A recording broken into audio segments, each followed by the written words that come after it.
Okay, so I'm Mark from Purple Pear Farm, and today we're going to supercharge the production of vegetables in your backyard.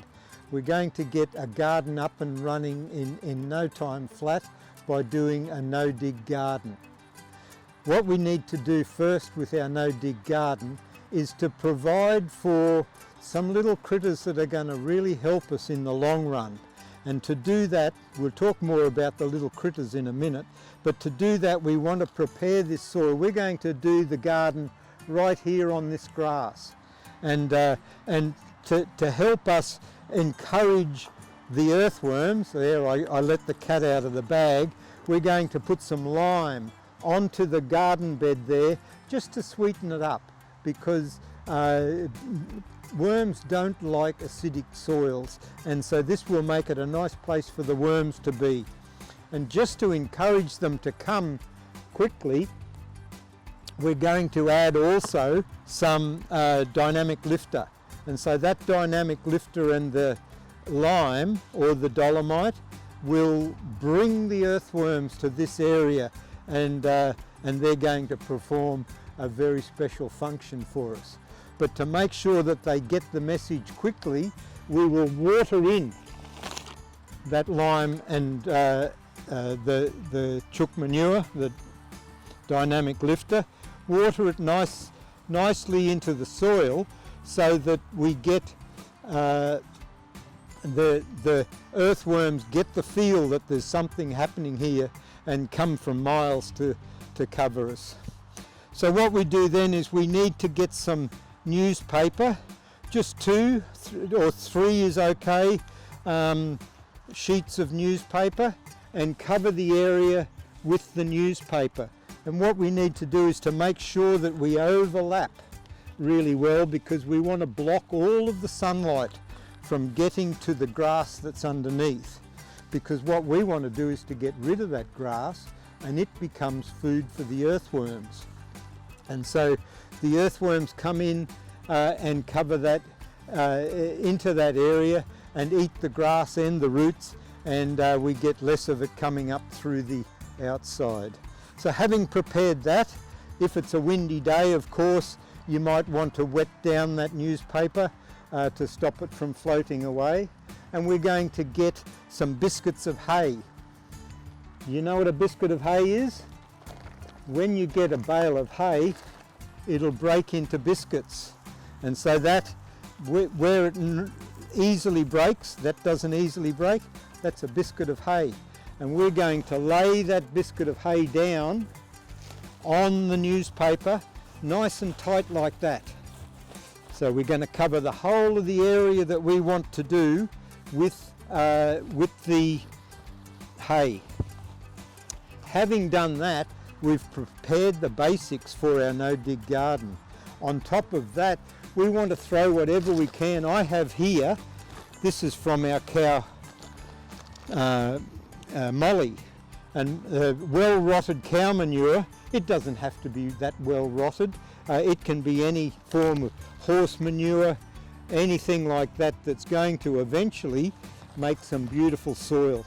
And we're going to cover the area with our manure. But not just manure, and it doesn't have to be too thick. We're also going to do some weeds. So we've got a few herbs there. There's some tansy. We've also got grass. You could use grass clippings if you wanted to.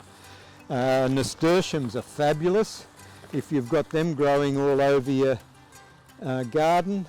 And this one here, comfrey, of course.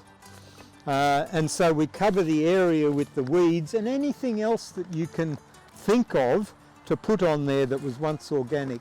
You know, if you've got a little white dog, you can use the clippings, the hair clippings are from the little white dog, old wool from a sheep, anything like that can go on there. And I've also got, what have we got here? This is crushed basalt.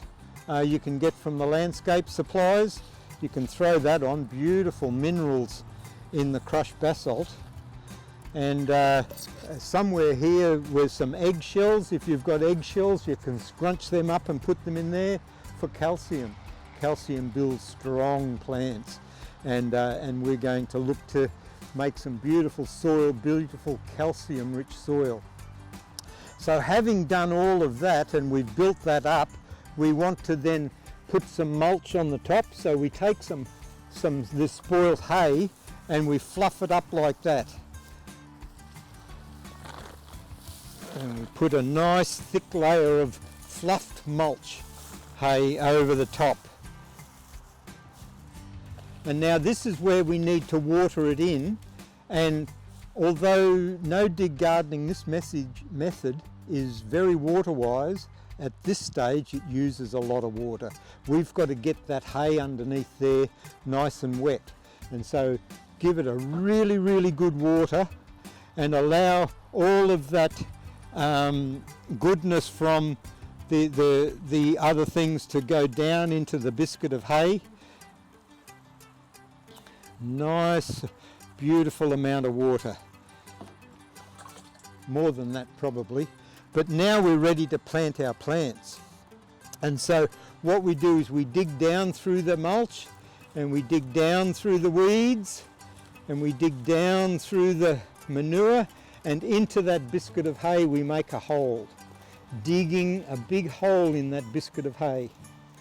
And once we have a hole in there, and lots of holes, we'll dig another hole there.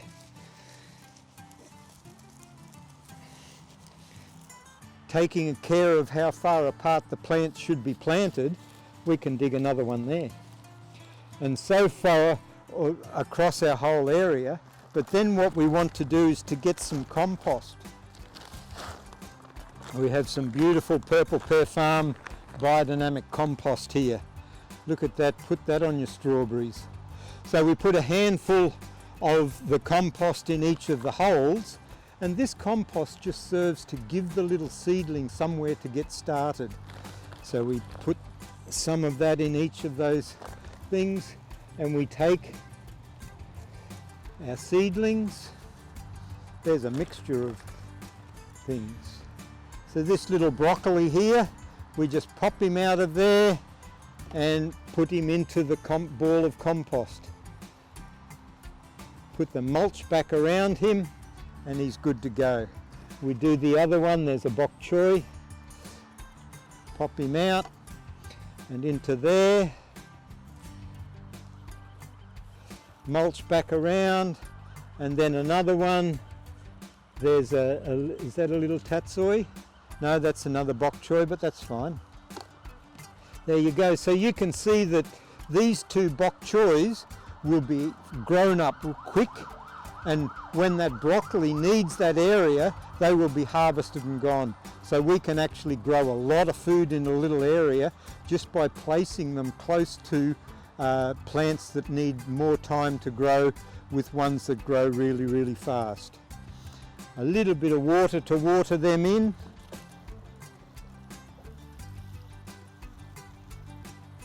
How about that? How fast is that? And so this whole area can be done, and we have a productive backyard veggie garden in no time at all.